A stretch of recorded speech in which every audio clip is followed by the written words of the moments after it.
168 թեմի հարգելի հետևողներ, մեր զրուցակիցը միջազգայնագետ Մենուա Սողոմոնյանն է Հայաքվե նախաձեռնությունից։ Պարոն Սողոմոնյան, ստացվել է այնպես, որ մենք ունենք կին բարձրաստիճան պաշտոնյաներ,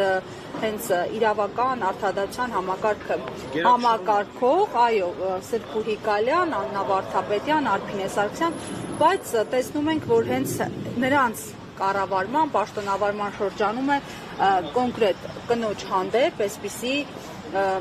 չափազանց խիստ դրսևորում դեռևս հանրության համար չպարզաբանված մեղքի համար։ Ձեր դիրքորոշումը ինչու է այսպես ստացվել 2018-ից հետո խոսում էին ժողովրդավարության բարձրացում Հայաստանի մասին, ուր կորավ այդ միֆը, էլի։ Անկեղծ ասած, այստեղ այդ կին բարձրաստիճան ղեկավարների լինել չլինելու հանգամանքը նրանց որպես կին դերի մեջ չեմ ես տեսնում, այլ պարզապես նրանց խիստ լոյալության, հպատակության աստիճանի հասնող լոյալություն մեջ է խնդիրը, որ դրա մեջ է խնդիրը, դա ունի ինչպես իրավական հիմքը, այնպես էլ ոչ իրավական հիմքը, պարզապես փոխկապակցվածություն էր։ Իրավական հիմքի խնդիրը նրա մեջ է, որ մասնավորապես դատախազին այսօր կարող է ընտրել մեկ քաղաքական ուժ, այսինքն պարլամենտական մեկ խմբակցությունը, որը որ տիրապետում է իշխանությանը, կարող է դատախազին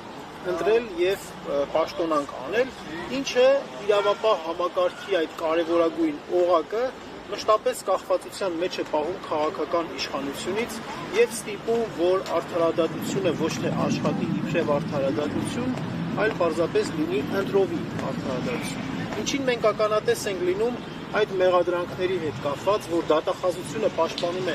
մեղադրանքներ եւ պաշտպանում է այնպիսի միջնորդություններ, ուրեմն խափանման միջոցի հետ կապված, որոնք խիստ անհամարժեք են վերագրվող ուրեմն հանցանքին, էլի վերագրվող հանցանքին, խիստ համարժեք է։ Սա բնականաբար ժողովրդավարության բաստիոն, ժողովրդավարություն էս բարերը այս իշխանությունների պարագայում ընդամենը լոզունգներ էին, ընդամենը բարեր էին ժողովրդի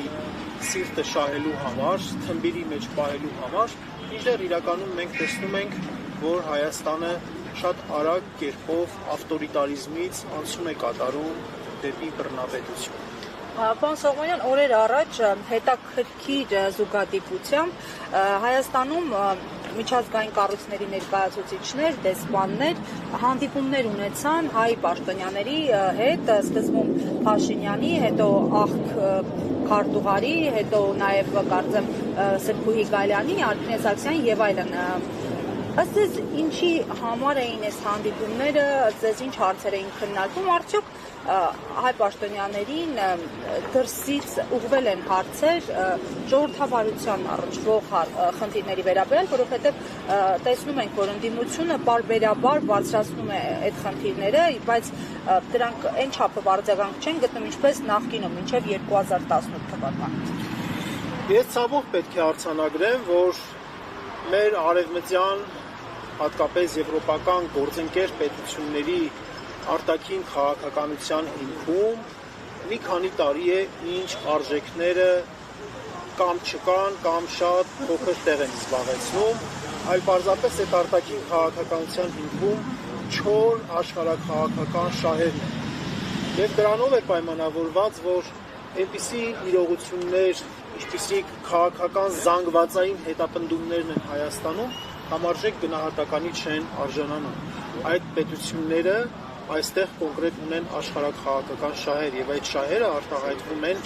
այնպիսի իշխանություն ունենալ Հայաստանում, որի արտաքին քաղաքականության արդյունքում Իրանը եւ Ռուսաստանը այս տարածաշրջանից կբացակայեն։ Այդ պատճառով է, որ այդպիսի իշխանության այստեղ հանդուրժելու համար մեր արևմտյան գործընկերները ցավոք սրտի աչք են փակում մարդու իրավունքների զանգվածային ոտնահարումների դեպքերի վրա, լրագրողների նկատմամբ ճնշումների դեպքերի վրա, քաղաքական բանտարկյալների այսպիսի մեծ քանակություն Հայաստանի Հանրապետության պատմության մեջ երբեք չի եղել։ Պետության կողմից կրոնական կազմակերպության ինքնուրույնությունը ոտնահարելու վրա։ Ոտնահարվում են այնպիսի արժեքներ, որոնք երաշխավորված են ոչ միայն Հայաստանի Հանրապետության սահմանադրությամբ, այլ նաև միջազգային իրավական ակտերով, որոնց որ Հայաստանը նույնպես միացել է ցավոք սրտի։ Պարոն Սողոմոնյան, իսկ ինչու ակտիվ չեն հայ իրավապաշտպանները, որոնք մինչև 2018-ը գերակտիվ էին, պառկում էին, նստում էին, կանգնում էին, բարձրաձայնում էին, չէին վախենում ինչ-որ հարցերի շուրջ լռել։ Այսօր տեսնում ենք հատուկենտ են նման իրավապաշտպաններ, որոնք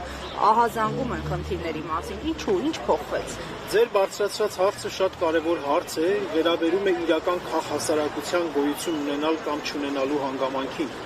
Այսօր այն քաղաքասարակությունը, որը որ մինչև իշխանապողությունը իսկապես շատ ակտիվ էր, տարբեր ընտրությունների ժամանակ դիտորդությամբ էր հանդես գալիս, տարբեր ակցիաներ էր իրականացնում, Մաշկոցի պուրակ, Էլեկտրիկ Երևան եւ այլն, եւ իրականացնում էին իհարկե իրենք բավական հաջողությամբ։ Այսօր մարդու իրավունքների զանգվածային ոտնահարումների դեպքի վրա աչք են փակում։ Դա պայմանավորված է նրանում, որ այդ հատվածը քաղաքացիական հասարակության ինքը ունի աշխարհաքաղաքական կողմնորոշվածություն։ Այդ հատվածի համար շատ իրենց պատկերացմամբ քաղաքացիական հասարակությունը այն է, որը որ պետք է դեմ արտահայտվի, որը որ պետք է դեմ լինի, ասենք հայ-իրանական, հայ-ռուսական բարեկամությանը եւ պետք է վարի քաղաքականություն, եւ պետք է աջակցի քաղաքականությանը, որը վարում է այս իշխանությունների կողմից։ Օրինակ հայ-ադրբեջանական հարաբերություններ, հիմա ես տեղեկացա, որ այսօր Բաքու կատարած այցից հետո ինչ որ քաղաքասարակության ներկայացուցիչներ են հանդես եկել ասուլիսով, այս այցի ողջել են Բաքվում կանաչապատման աշխատանքները։ Եվ ինչպես եք վերաբերում ներկայացնում, ձեր տեսակետ այս քաղաքասարակության հատվածը։ Իհարկե ոչ, այդ հատվածին մենք չենք համարում քաղաքացիական հասարակություն, նրանց ընտրել են պետական մարմինները, այսինքն քաղաքական իշխանություն, նրանք քաղաքական իշխանության քաղաքացիական հասարակությունն են։ Նրանք քաղաքական իշխանության հետ սերտաճած են։ Նրանց մի մասը դարձել է նախարար, падգամավոր, փոխնախարար, մարզպետ, տարբեր պաշտոնյաներ, մյուս մասն էլ այդպես փորձագետի կարգավիճակում ֆինանսավորելով աջակցում են, տարածում են նարատիվներ, որոնք որ բխում են միայն այս իշխանություններն են խոսում։ Եվ իրական քաղաքասարակության հետ կապված կայացման խնդիր կա, բայց մենք էլ օրինակ հայակվեն որպես ազգային քաղաքացիական միավորում այսօր հայտ էլ լրջորեն ներկայացրել դա անելու եւ դրա համար մեզ այսպես ձաղկում են, ասում են, որ մենք չպետք է հանդես գանք ընտրությունների ժամանակ դիտորդական առաքելությամբ, այդ քաղաքացիական հասարակությունը իբրև թե միայն իրենց մենաշնորհն է, բայց բնականաբար մենք կճեղքենք այդ պատնեշը եւ կփորձենք ստանձնել այդ դերը, որը որ իսկապես անհրաժեշտ է։ Իսկ Բաքու գնացած այդ ճակերտյալ քաղաքասարակության ներկայացուցիչներին պարզապես կարելի է հիշեցնել, թե քանի Հայաստանի Հանրապետության քանի քաղաքացի է Բաքվի բանտերում անմարդկային խոշտանգումների ենթարկվում, որոնց մասին չեն էլ հիշել են։ Այո, որոնց մասին մի խոսք ասելու փոխարեն դուք գովերգում եք բռնապետական վարչակարգի կողմից Բաքու քաղաքում կանաչապատման աշխատանքների որակը։ Շնորհակալություն։ Ես նույնպես շնորհակալ եմ։